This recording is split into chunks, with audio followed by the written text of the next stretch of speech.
And his production telling us you can't 5-man bush a character with unstoppable. You can't, and that's actually that was one of the things because you said it. You were like the toss didn't connect, and I was just like, why? And then I just see unstoppable. I'm like, Cho'Gall hit 16. The toss connected because I actually saw Cho'Gall move. He actually moved out of the blizzard. I'm not sure if it was a shove or if it was just a movement by Garrosh with the throw pulling out of the Jaina blizzard. Either way, but the blizzard doesn't land, and they get the Cho'Gall pick, but that resurrects the meme dream. The meme stream is perfect that one. I'm at a loss for words. You know what? I apparently don't understand this game anymore. Well, you want to talk about things that don't make any sense here? Yes. Deckard Cain had nearly 100,000 healing done, compared to 50k out of Oriel. Mm-hmm.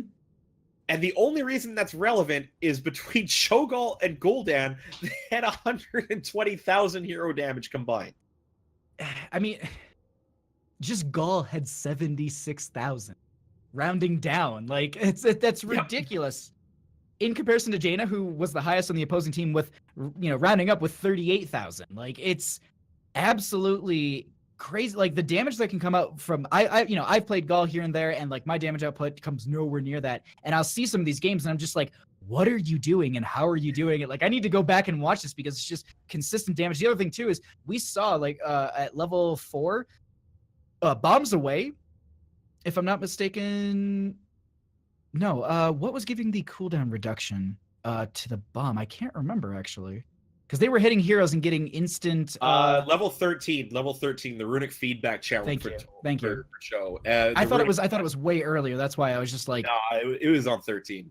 Okay, yeah, because they were getting those tosses out, and they were just not chunking, but they were consistently getting them out, poking with them, and then as you said, a 16 hit, and they got the deafening blast that silence for 1.25 seconds. Nah, I'm good. Like I wouldn't want to deal with that, and they would also. The other thing too is a lot of those team fights they would try and bunch up around a hero, and at the end there, when you saw literally when Cho'Gall was basically 2v5ing, Twisted Nether came out, you saw the W was hit, like everyone was on fire. You had Gall with just the shadow flares, like there was so much damage that came out and they couldn't do anything because there was also the silence for the majority of that as well. And if that was game 1 in this series, I cannot wait for game 2. When game 1 is that meme heavy, there's no way game 2 is that meme heavy. Like I expect us to go back to the perfectly sane meta that we saw in round 1. You can't do that to me. You can't jostle me around with like meme comps and then you just play standard. Come on now. Like I expect at least an Azmodan in the next game, or maybe a Probius. Well, I'll tell you what, I don't think we're getting either one of those because we're going to Towers of Doom next. Not sure which team picked that one, as production hasn't provided us which team chose map pick over. They did provide us with Triple C with map pick. Oh my! I do like that. It's just Towers of Doom was picked, a great Cho'Gall map, and I'm like, yeah, it actually is another good Cho'Gall map. Yeah. And I wouldn't be opposed to seeing another Cho'Gall game. I really do think that they played it really, really well. There were a couple situations where I think they played hyper aggressive, but at the same time, I think that they just could. They had kind of a control Z. If they fought too hard into a fight, Ariel hit R, back into the fight 5 seconds later, and then you continue to fight. Now, granted, one of those situations, Illidan like popped, hunted, and died instantaneously. But we did see it get used in a greater effect in that last team fight when Cho'Gall did get killed, brought him right back, and then they continued to push in and fight even harder. It's a solid TLV map. Now that I would love to see. I haven't casted the Lost Vikings in I can't remember how long. Like it doesn't pop up in some of the smaller divisions. Like I maybe have seen it in the Open Division a little bit last season, but it's not too prominent. It's hard to find players that are good at it and also teams that can synergize with that too. Mm-hmm. Yeah, the Vikings skill cap is very, very high.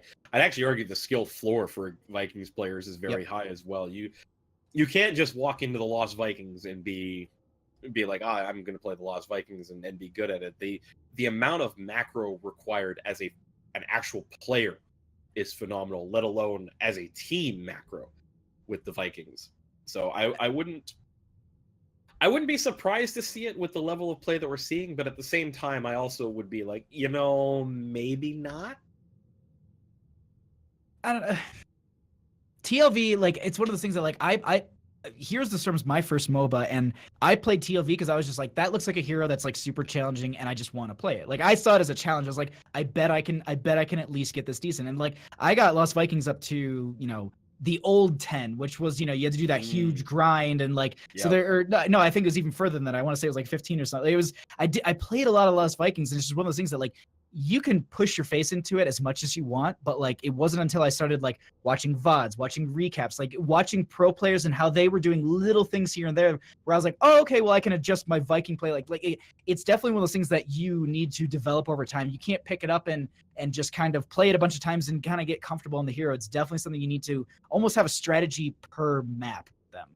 Exactly. There's certain maps where they're gonna go, and there's certain comps where they're gonna go, and there's other times when there's no reason to pick a Vikings, like, into a Zeratul or a Nova or just any kind of dedicated Viking hunter.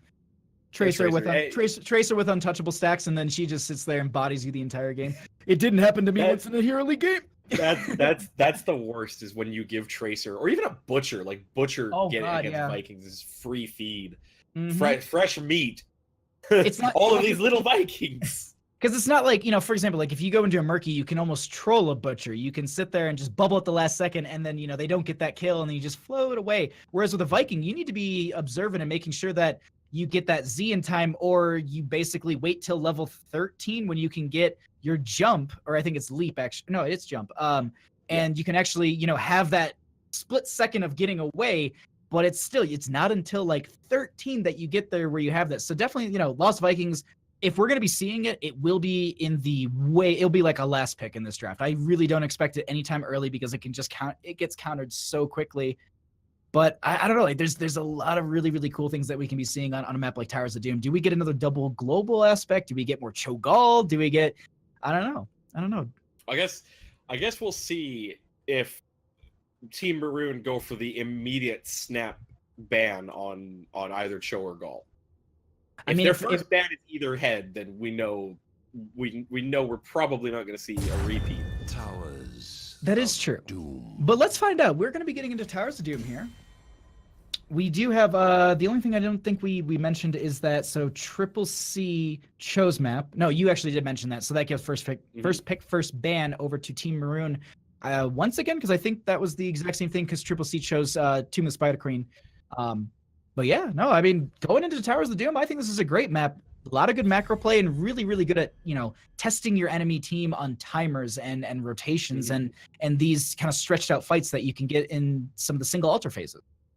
Yeah, the triple altar phases on phases 1 and 5, and the single altar phases interspersed throughout, those are the major focal points. It won't be a cheese ban against Cho'Gall. Genji, again, being taken off the board for Maroon, as they stay with meta here, and I have to wonder if the draft call for Triple C is going to be, let's cheese them again, because as much as I want to see it, there's just a hint of the BM in that kind of draft if you do it twice. I mean, you're not wrong, because like when I started casting, I was like casting scrims, and there were people who would get upset because one team would just be so good that they couldn't, like, they could play whatever they wanted. They played, and I kid you not, 5 supports in a Zarya on Tomb of the Spider Queen and did not die a single time and won in a very dominating fashion. So, and they're just like, oh, that's BM. And they're just like, no, like sometimes we just want to try things. And like, they ran it in some like smaller, community tournaments that we'd run. So like,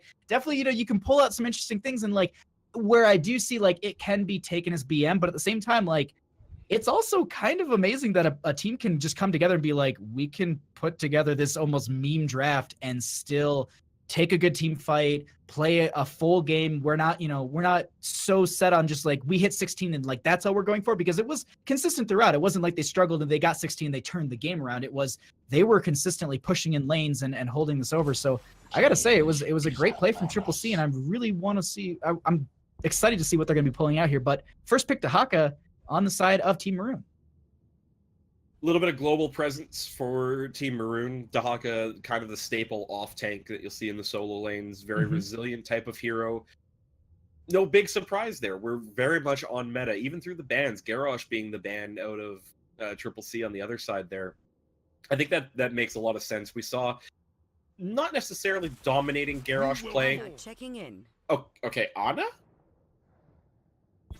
Varian's fine. I get Varian, but there's Asmodan coming. Asmodan incoming. If you not stim drone, if you nano boost the Asmodan, he can get 2 dunks, which I know that doesn't sound like a lot, but 2 dunks is a lot of damage. Also, nano boosting a Malthael is terrifying. Like, there's a lot of really cool options here. So this is an Ana with a Varian, and also Varian, by the way, Varian's terrifying at this point. Taunt at 4 or Colossal Smash, either or.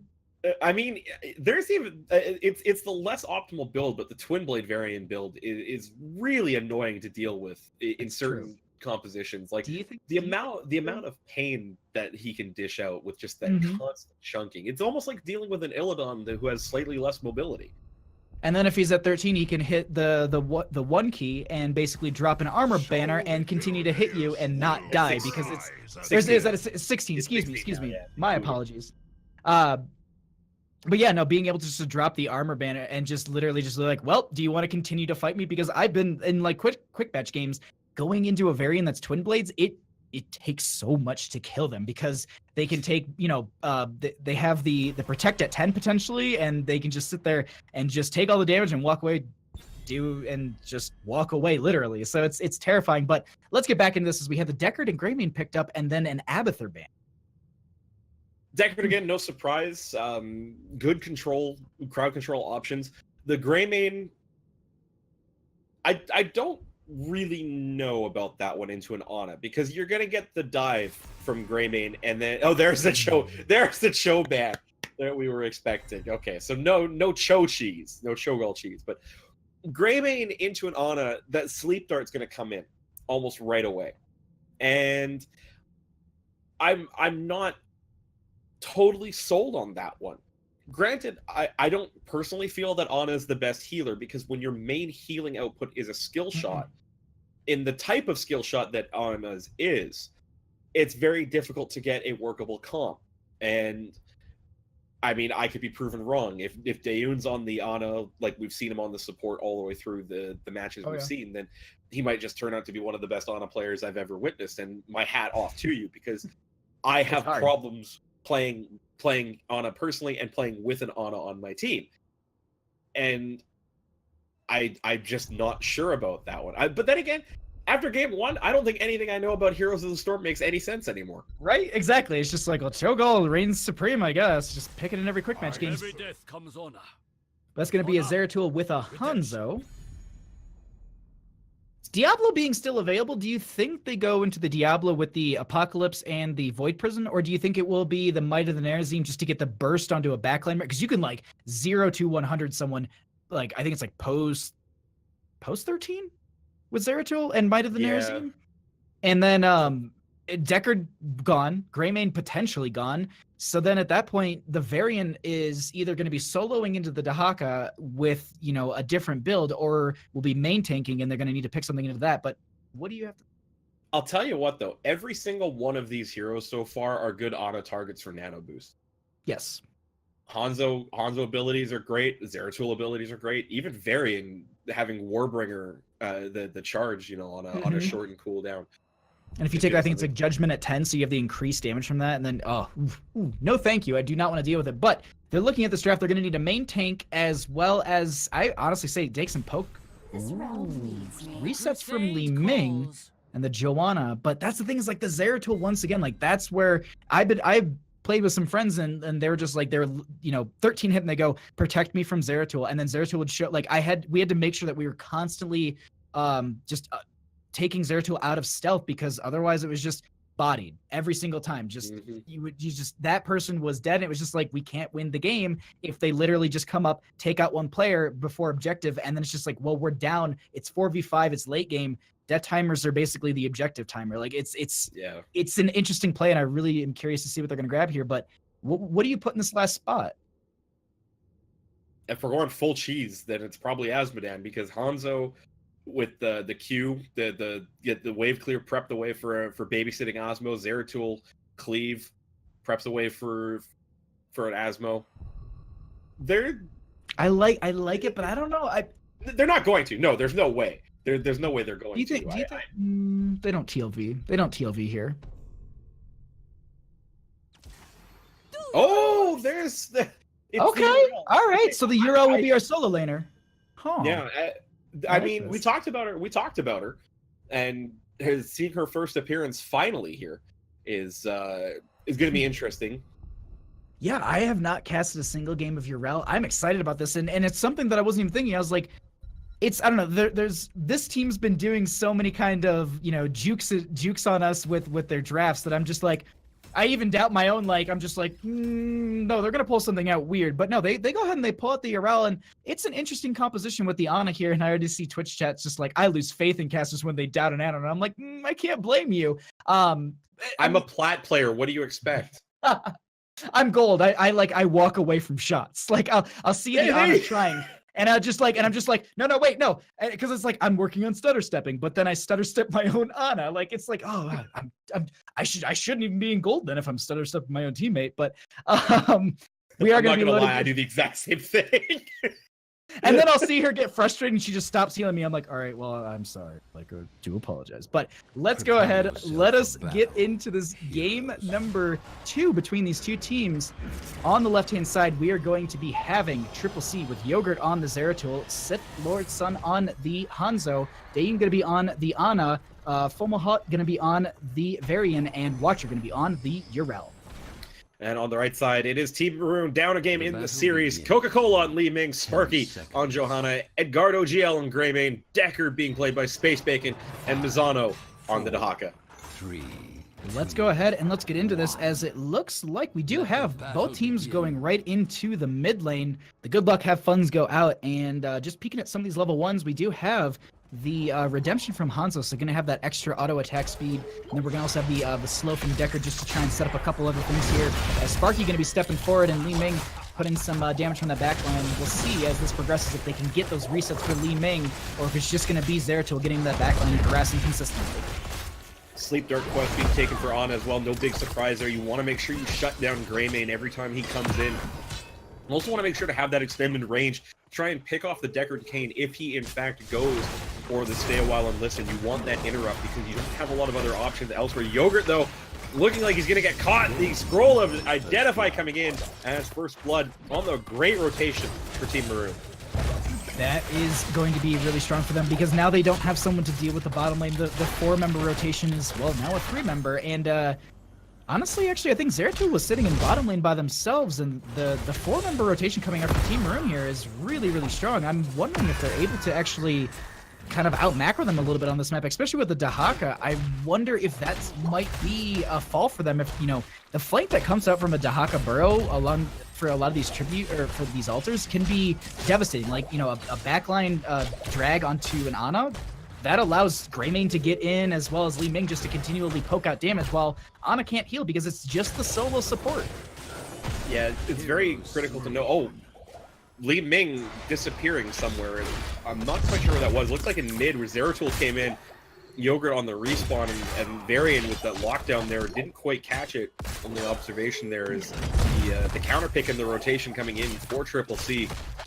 Good time to get it too with that Saffricant being picked up in the bottom lane. They have the ability now for Yogurt to go down, deal with that camp so it won't hit that wall, get the early damage in, and they get that kill experience right back after giving up the first kill. So I'm just looking at all this, and it is going to be that taunt variant. I was like, High King's Quest at 1, I'm wondering, but we are going to have that taunt onto Sparky right away. No follow-up damage to get the kill, but I was kind of excited. I was just like, do we actually get the Twin Blades? Like, are we setting ourselves up for that? Because isn't High King's Quest what we typically lead in with the Twin for Blades the DPS build? Well, for either of the DPS builds, to be honest. Yeah, it's true. But High King's Quest is actually quite valuable in general on Varian. The amount of damage that you get just with the regular heroic strikes. adding up over time. The full 5-man camp invade there going in the bottom, and then the 4-man rotation down to the bottom altar. I love this with that global presence of Dahaka, because now if you're Triple C, you have to decide if you're going to counter this push in the bottom lane with all 5 members, or if you're going to go up and try and split the top altars, which they seem to do here as both tanks go up to the top. We actually have Urel was working on that camp, and it didn't go quick enough, as she will be trying to invade Dahaka, but it won't be quick enough, and that will be 8 shots going over to the core of the members of Triple C here. But at the same time, we still have 1 altar available. I was actually about to say that, you know, there's 36 points of health on Team Maroons, but no, actually, we currently have all 5 members from both sides setting up to get this, and it looks like there's not enough of a delay as the taunt goes out onto Dahaka. Not going to connect with the drag, as Watcher looking for the collection on this. It won't be happening just yet, as they're starting to fight in this tight corridor here. A lot of members getting a little bit low. Urel going to be stepping very far forward here. Watcher needing to back off, as it looks like they're so low on the side of Team Maroon, and that will be a kill going over in favor for Triple C. Joanna going to be falling as well to Yogurt, and that will be the altar picked up by Urel there. So they are going to be dealing 4 shots of core damage to Team Maroon's core. So much damage coming in from Zeratul in the backline. The increased radius on the cleave on level 1, followed up by the damage over time on level 4. Yogurt just dove into the backline, cleaved everybody. You just watch the health bars for Greymane, Li Ming, and Kane start to chunk down. And you talked about it during the draft. Zeratul's ability as the game progresses to just become an absolute terror throughout the game. Just increasing with every passing talent tier. The other thing to note too is that Hanzo at 7 took the I can't remember the name off the top of my head. Sharpened arrow. Sharpened arrows heads, where I know what it does. I know all the icons. I wish I knew all the names by heart, but we do actually have Sparky getting caught out here, and that's the one thing I wanted to note, is that Hanzo with those sharpened arrows will be reducing the armor on these members, and then you have Zeratul come in and just burst on top of that. Not surprised that we see the Joanna fall there. And the other thing to note is that Ana will be also providing decreased healing. So even if Decker gets that potion out and you run towards it, it's not going to be doing much if Ana gets the biotic grenade on you, and you're going to be taking reduced healing from that potion. I love the talent choice on level 7 for Ana as well. The mind-numbing agent, reducing the spell power for every dose on a hero, reducing the healing coming out of Deckard Cain, reducing the damage coming out of Li Ming. It's a perfect talent choice against the composition that Team Maroon have on the board here. And you get the sense now with a single altar phase coming out, wow, Yogurt mounting up there and standing still, almost baiting the Dahaka to come in towards him. Good timing on that Sapper pickup as well. The altar coming up right away. Triple C able to rotate in and start to contest this here at the bottom to mid rotation. Now we do have Zeratul not sure which to do. It looks like there will be the burrow out from the Dahaka. It's going to be going into the backline, or at least trying to. They can't get really onto anyone, as we do have the dive onto a couple of these members. There is so much damage going out just onto one member, as it looks like Zeratul going to get some cleaving onto a couple here. But Jay, I think that they're able to back out of this. Oh, that big orb! Yogurt taking all the damage from the orb out of Space Bacon. Nobody's falling though, as Kane just able to keep enough members up, but the taunt finally on Greymane will see a kill, and the altar going over to the side of Triple C. Really well executed fight, I think, from both sides. The early flank from the Dahaka almost beating the rotation in from Zeratul, but ultimately not quick enough in finding the kill is Team Maroon. And now they are back on the losing end of this one and about to be down a heroic talent here. Do you know what's more annoying than just getting dismounted from the Zeratul? Is then getting slept the moment you come out from that that's just I don't know, the poke that's going on is really good. The other thing I wanted to note is exactly in that last fight where you saw the Joanna trying to get that extra healing from the Decker Cane potion, but we saw that the reduced healing from the biotic grenade didn't even allow them to get a sliver of health. It just, the bar went up a little bit, and then it just went right back down from the damage over time, I think, from the Zeratul. So at this point, Triple C playing this map extremely well. The scores are even at this point, as we do have a double altar phase going to be popping up here soon, but 10-9, I think they should be able to collect this before the next altar phase, and it should be 10-10. We'll just see how they're going to have to split themselves across this map before this next altar phase starts. And it's a double altar phase in the bottom lane, so I think it's really going to be on the team to position themselves effectively in that bottom lane and set up presence in the lane, as you see Seth being chased back there by 3 members of Team Maroon. They get their level 10 now. It's Lornado for Deckard Cain. Go for the throat for Greymane. Wave of Force for the Li Ming. Blessed Shield, and I believe that's isolation. It is isolation, but here's the engagement on the Sapper camp. It's a 4v3 right now, and Ana getting focused down as Go for the Throat comes in and gets the final blow. That's going to be another cleave, as they are going to be just getting another kill onto that member. The Go for the Throat doing so much damage there. We currently have the absorption from Watcher there, as it looks like they're able to get out, but they lose 2 members. And at this point, I wouldn't be too surprised if Team Maroon went for both of these captures, as Li Ming is in the bottom lane getting set up for this. Both members getting back up, but I don't think they're going to be able to stall this out in time. Watcher in not the best spot. They don't have the Ardent Defender. It looks like, yeah, this will be captured by Space Bacon. Another 8 shots going over to the core of Triple C. And we're looking at 24-32 as the Void Prison does go out. They're trying to get some damage onto Sparky here. 4 members in the VP. It doesn't look like they're able to do too much here, Jay. Oh, they're looking for the follow-up, though, as Void Prison came down. Watcher came in. They get Greymane. Mizano very, very low here. Potion keeping him up. The Burrow and then the Lornado able to get the disengage there as the counter kill that comes in. But the core damage already enough there from the 2 altar shots. They've got that 8-point lead, just a little bit behind in experience. Yeah, here still is they're 3 kills behind. It's almost like the team fight comp from Triple C right now. They just seem to have the timing a little bit off with when they're picking these team fights. That if they don't win them, they're leaving themselves so vulnerable to giving up the objective, and it's the only way to win on this map. Now, I will say this.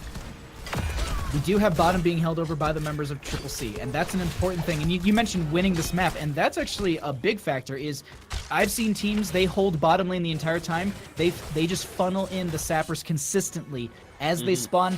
And you can already see it on the minimap. We have Watcher going over and getting this camp. They're already sitting in this bottom lane with 3 members. They have Zeratul on top to deal with the Dahaka, who's trying to split. So for the 2-level deficit, or about 2-level deficit, I really, really like this play coming out from the members of Triple C. And Team Maroon, you know, they're down a talent tier and they want to fight into this, but it's just really, really hard, as it looks like they're going to be stepping up, trying to get under this fort. They have to take that damage, as the minion wave will tank a little bit, but they're going to have to back off at this time. They don't have a minion wave. They'll heal back up, and we have the Hanzo are going to be coming out, and they're trying to get onto Sparky here, but it's not going to be working out.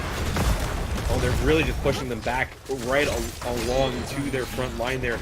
Might give Zeratul a chance to come in and just sneak that altar while the rest of the team gets held up here, but don't count the Haka out. Might have that brush stock in on the back line. They're going for the engage on the front line of the base defense there, as Sparky taking a lot of damage. Won't matter here. Low Li Ming getting absolutely destroyed by Watcher, as Yrel going in gets another kill on Johanna inside that kill zone. 3 sappers come across the line. The altar goes in, and all of a sudden, that 8-shot lead is now back down to 24-24. The Goomba that came out from Yrel there, just getting the stomp onto 2 heroes. I'm just watching and just like, there you can see her kind of jump up in the air and just smoosh, they're gone. And it's honestly amazing to see. I haven't gotten to cast any of the play from Yrel, so a really, really cool hero to be seeing in this game, and also seeing how they're progressing, you know, getting some of these camps on their own. It takes a while now, but a lot of good setup here, as we have some damage going out onto Lozano, and I don't know if they're going to be able to get out alive, as it looks like that will be another kill staggered in favor for the members of Triple C. I'm just looking at the talent choices for Yrel here. On level 4, Aegis of Light. So when Avenging Wrath lands, nearby allied heroes get 35 armor. And then on level 7, Holy Avenger, where if you hit an enemy hero, you get the cooldown reduction. So not only is Yrel coming in and Goomba stomping, but going in with the Zeratul, giving Zeratul armor, is just making him so much more oppressive as a hero.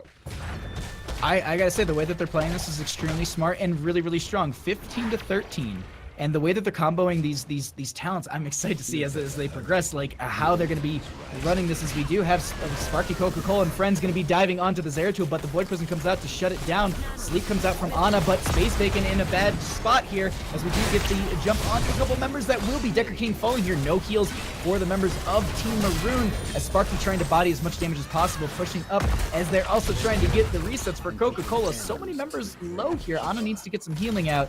We have a triple altar phase, Jay, and how do they take this? Well, Sparky's actually going to pick up the right altar here, and I feel like if I'm on the side of Team Maroon, I might try to minimize my losses. Oh, Coca-Cola at the gate, Yogurt and Fomo Hot just going in and obliterating Li Ming, as the Sorceress not able to teleport herself out of trouble there.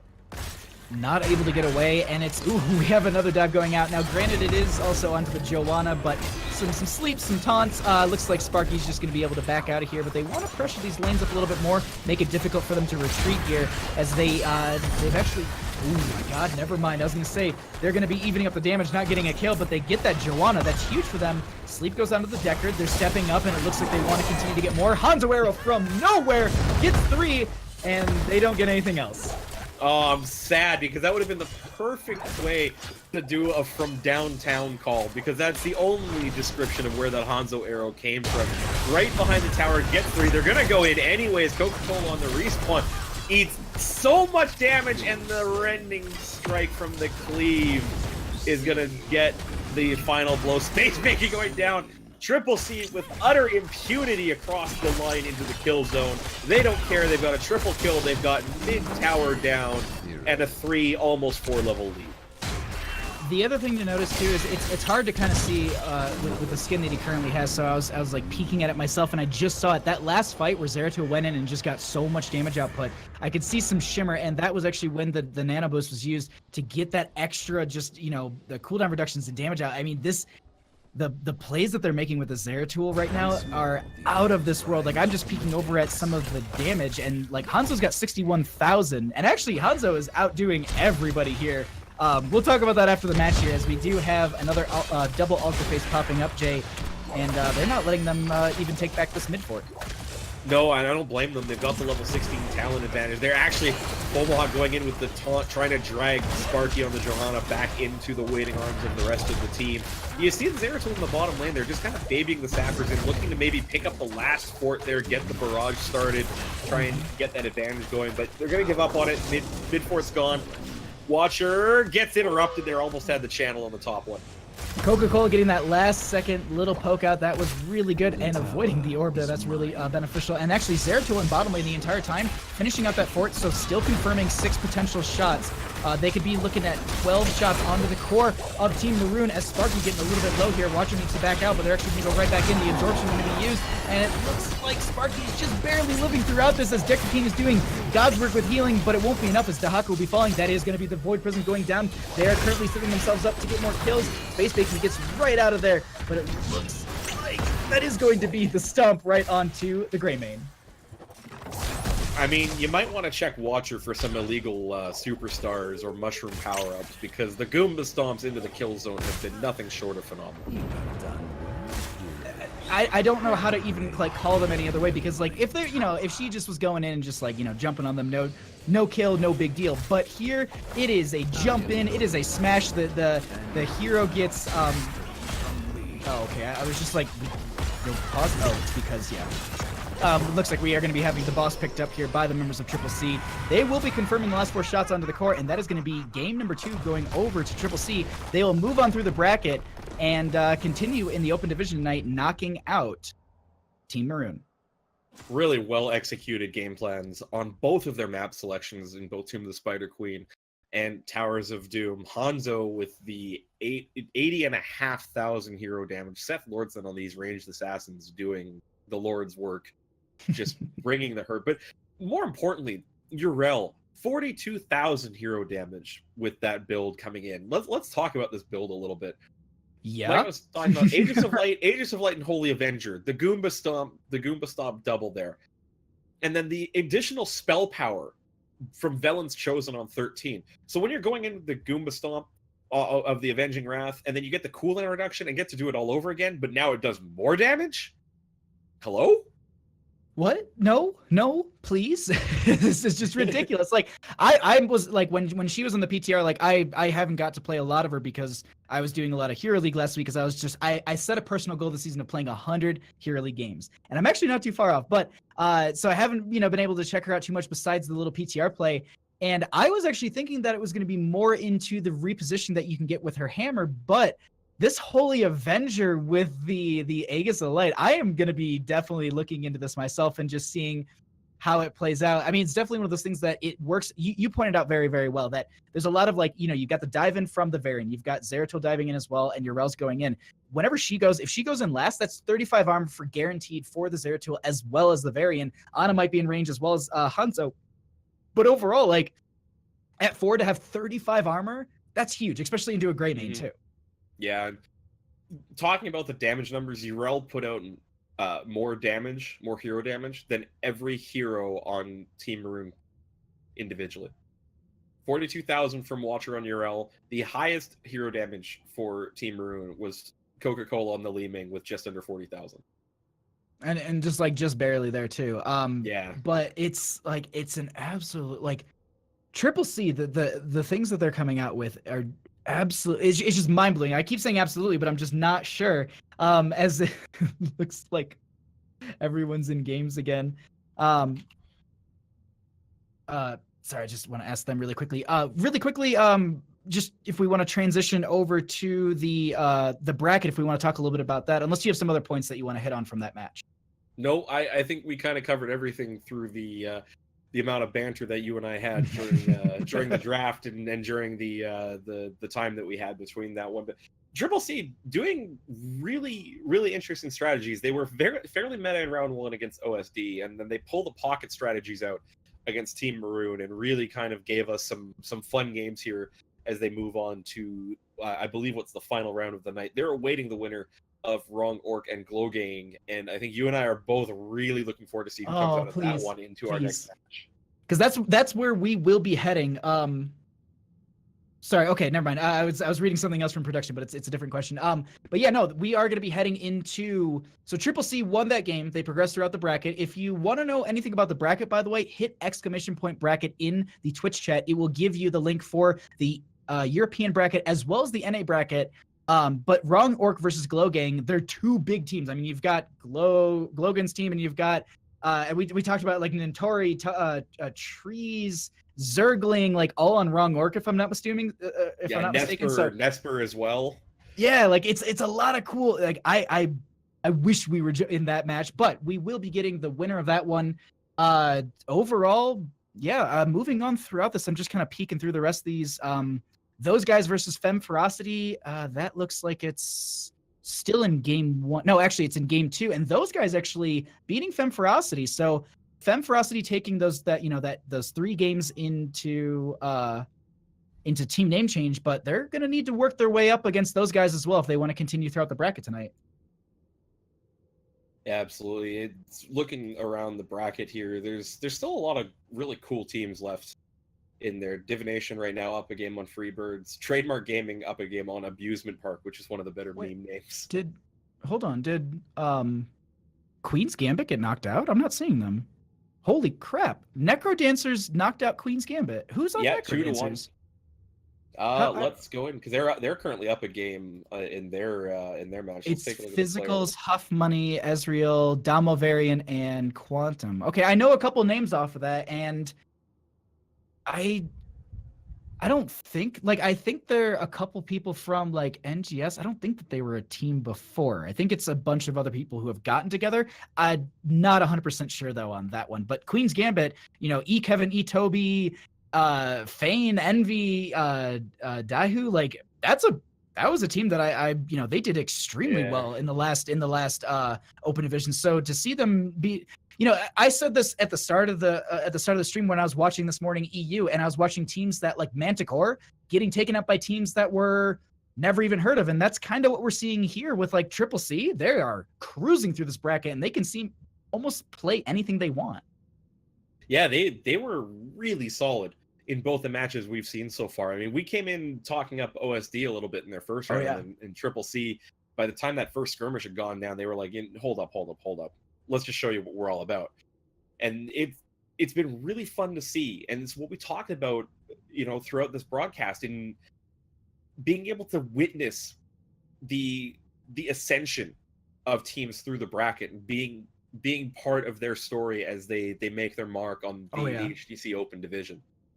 Oh, I remember, so literally the first cup that was done for, last phase with the Open Division, I was casting the opening on this channel with Haloran, and I still to this day remember from downtown, like the arrow that literally went from bottom lane to top lane got like a 3 or 4 member like stun. It was amazing. And so like you never, like it's how you're saying it exactly, like you're part of this, and like you don't forget some of these memories. Like this Cho'Gall, I will never forget this Cho'Gall on Tomb of the Spider Queen. That was an awesome map that we got to cast. But at this point, we're currently just waiting for the games to be finished out between Wrong Orc and Glow Gang. So we're going to be taking a break, and we'll be back with the winner of that match going into Triple C. And that will be round 4 of the Open Division Cup 1. And thank you so much for coming by and watching this. We'll take I think it's like a 5-10 minute break. We're going to see where they are, and then we'll get some refreshments, and we'll come back with more Open Division. Thank you so much for watching, and we will be right back.